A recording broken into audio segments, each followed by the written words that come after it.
আজকে আমি ইঁদুরের বই দেখলাম আর শেষে এমন কিছু দেখবো আমি নিজেও জানতাম না। আজ সকালে উঠে আমি ছাদে গিয়ে আমার তরমুজের গাছটাতে জল দিচ্ছিলাম আর তখন গাছ কাটার আওয়াজ পাচ্ছিলাম। গাছে জল দেওয়া ছেড়ে সাইডে গিয়ে পাশের বাড়ির দাদুটা কি যেন করছে। ওই দাদুদের বড় আম গাছটাকে কুড়োল দিয়ে সুন্দর করে কেটে দিচ্ছে। দাদুর এই কুড়োল দিয়ে গাছ কাটা দেখে আমার মাথায় একটা আইডিয়া আসলো। সবাই মিলে গাছের মধ্যে দড়ি বেঁধে সুন্দর করে টেনে গাছটাকে নিচে ফেলে দেওয়ার পর আমি দাদুর হাত থেকে কুড়োলটাকে নিয়ে কাটতে শুরু করলাম। আর তোমরা আমাকে কি ভেবেছো?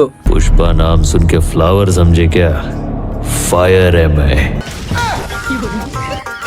বিকেল নামতে আমি হান্টার নিয়ে বেরিয়ে গেলাম কাকিদের বাড়ি যাবো তাই। আর রাস্তা পেরোনোর সময় দেখলাম এই ওয়ার্কারগুলো রাস্তার মিডলে গাছের নিচে যে ঘাসগুলো আছে ওগুলোকে মেশিনটা দিয়ে পরিষ্কার করছে। কাকিদের বাড়ি আসার পর সবার প্রথমে আমি চোখটা গেল এই দূরের বইটার দিকে। এটাকে খুলতে ভিতরটাতে শুধু আঠায় ভর্তি। আর এটার কাজ কি জানলে অবশ্য কমেন্টে বলি। কাকির কথা মতন এই বইটাকে আমি ডাইনিং এর এক কোণাতে খুলে রেখে দিলাম। সন্ধ্যে নামতে আমি আর ভাই চলে আসলাম পার্কিং এ। আর এখানে আসতে দেখলাম গাড়িতে করে একটা বড় হাতিকে বেঁধে নিয়ে যাচ্ছে।